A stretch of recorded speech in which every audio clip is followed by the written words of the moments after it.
Today, we shall discuss refugee problem in India.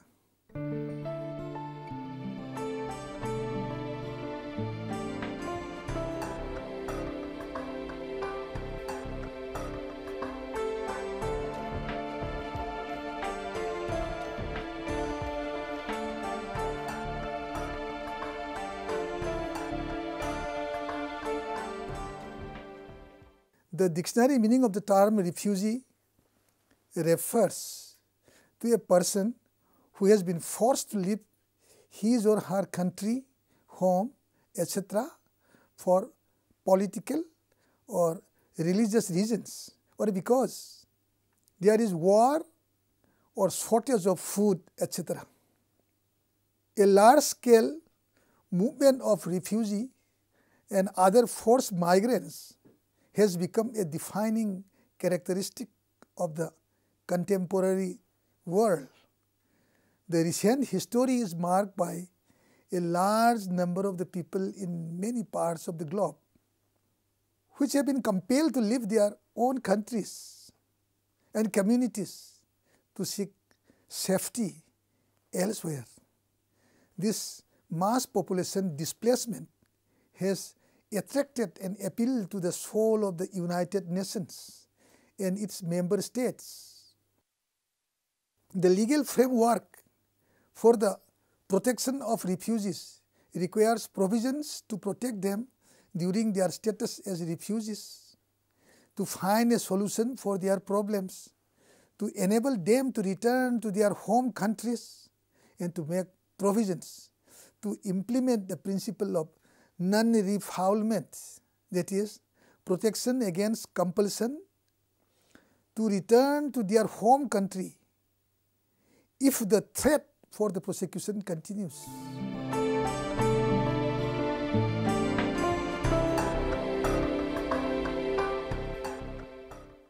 To come to the Indian scenario, the refugee problem has not spared India, as since 1947, tens of millions of persons have crossed international borders in South Asia.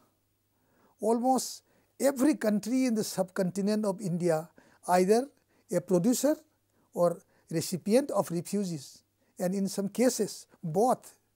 For instance, the partition of India in 1947 led to millions of being displaced and absorbed by India. The next decade saw the start of refugee flows from Tibet. The birth of Bangladesh caused the movement of some 10 million people in India, and partly back, since the year 1983, many tens of thousands of Sri Lankans escaping civil strife in their country have sought refuge in South India. The Chakmas, who are Buddhist tribals of Chittagong hill tracts in Bangladesh, have been fighting for development, autonomy since the British period. The discontentment was heightened by the Coptic Dam project in the 60s, in which 1 lakh tribal people lost their arable lands as submerged by the dam. As a result, some 40,000 Chakmas left for India and settled in many parts of northeast region, including Tripura and Arunachal Pradesh. This was a major environmental displacement. There is an estimated 25 lakhs refugees in India, including Tibetans, Sri Lankans, Chakmas, Afghans, and other categories, assisted by the United Nations High Commissioner for Refugees. It is confirmed that refugee will not disappear from this country. The major challenge before India is how to manage refugee movements in the subcontinent and balancing the rights of the refugees and the interests of the states in a just and humane manner. India has always been a host of refugees coming from many corners of the world, including the Vietnamese, Ethiopian, and Somalian. It has been the center state of South Asian refugee management. A question may be posed as to why India does not produce refugees in spite of the fact that there is a mass exodus of internationally or internally displaced people moving across the globe. India is also not the less violent porn states in South Asia. India had to go through a variety of the violent movements like that are seen in the West Bengal, Bihar, Telangana, caste and communal tussle in the northeast in Assam, Nagaland, Mizoram, and the violent turmoil in Manipur. Despite the severity of the long-drawn violence, there has no noticeable fleeing of people in any of the neighboring countries from India. It is obviously because of the large size of the country with an accommodating structure, where the neighboring states have more accommodating space. An example may be cited. The atrocities against the Kashmiri Pandits in Jammu and Kashmir by the militants have led to a large-scale exodus of this community from Kashmir, but most of them been accommodated and absorbed by the neighboring states like Delhi and unaffected region like Ladakh. Similarly, during the height of Assam agitation at the beginning of 1980s, most of the fleeing immigrants were given shelter in North Bengal, which remains totally unaffected despite its close physical proximity to Assam. Thus, the displaced people in India have always found the possibility of taking shelter in the neighboring states. However, India produces a large-scale internally displaced people who are scattered in many corners of the country depending upon the nature, magnitude, and place of violence.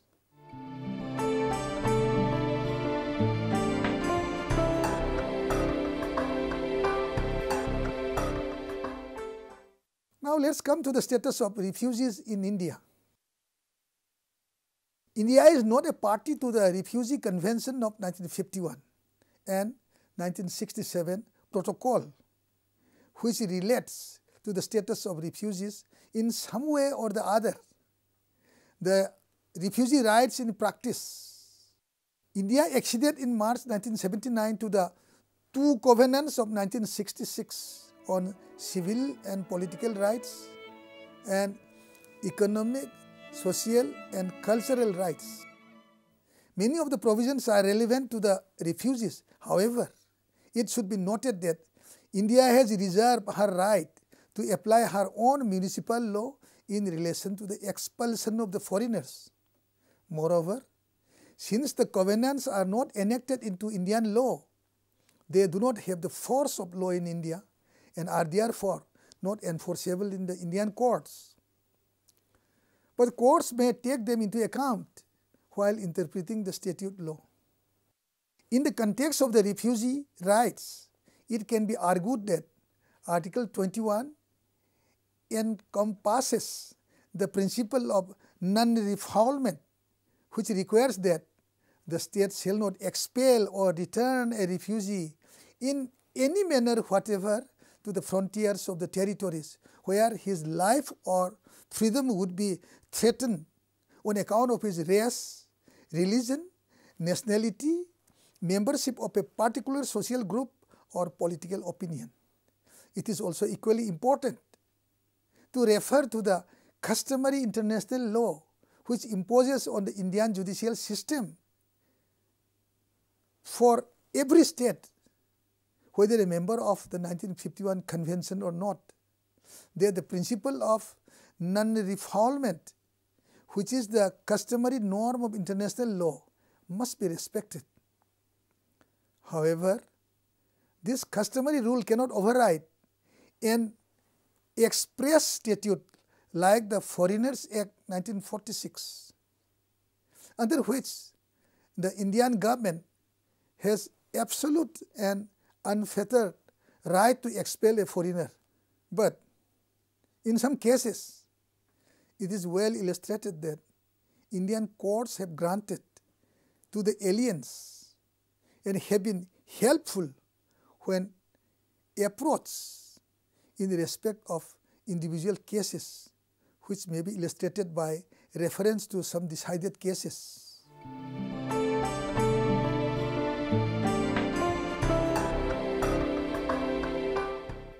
So as regards some illustrative cases, mention may be made. In India, Article 14, 21 and 25 of the Constitution guarantee the right to equality, right to life and liberty, and freedom of religion to everyone. These provisions are not merely for the benefit of the citizens, but are also applicable to the aliens. In addition, the directive principles of state policy in Article 51, Clause C require that the state shall endeavor to foster respect for international law and treaty obligations.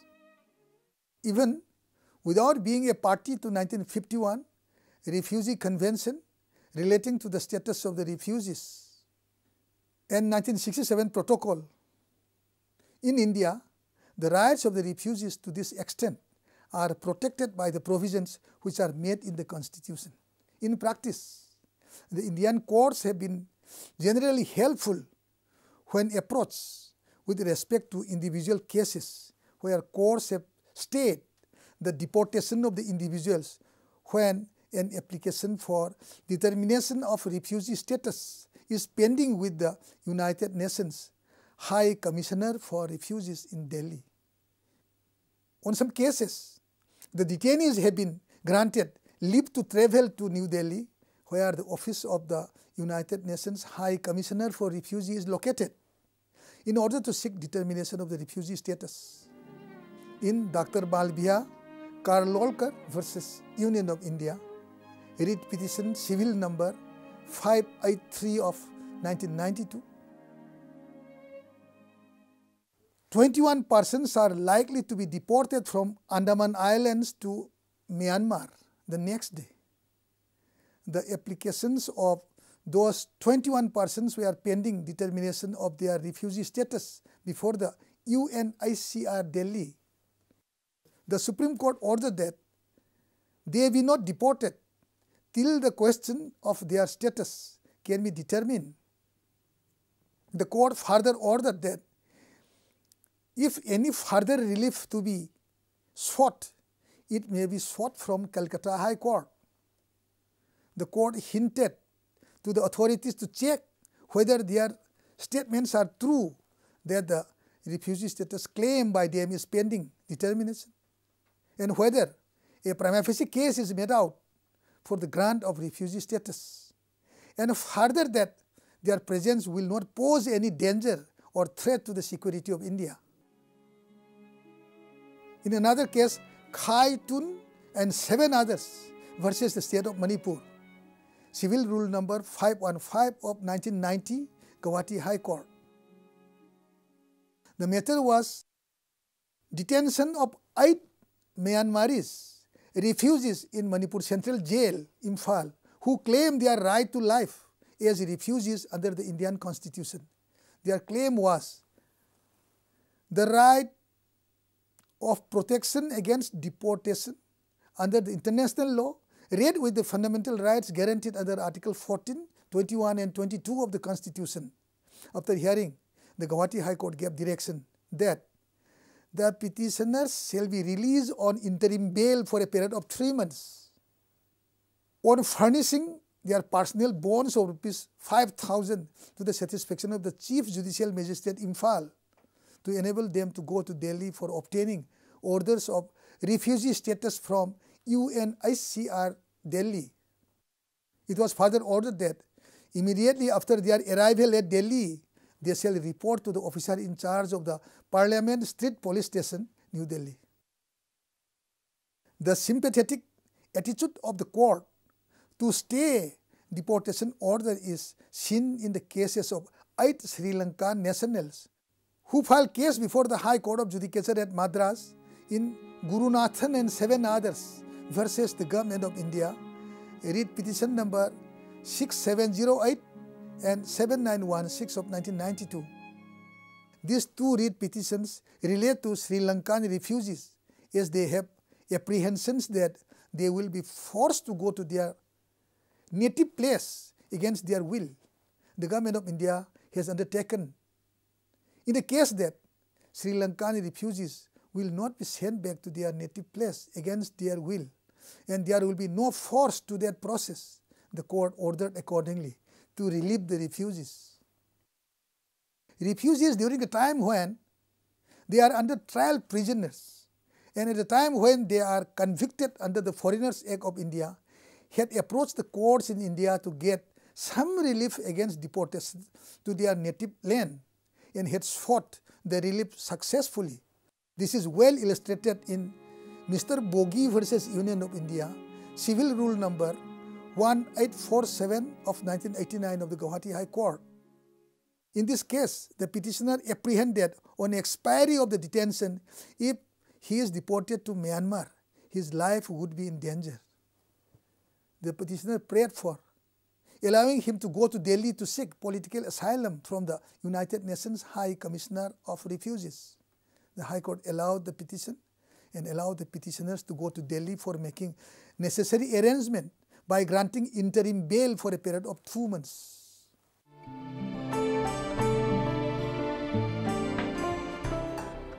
Now, well, friends, let us conclude.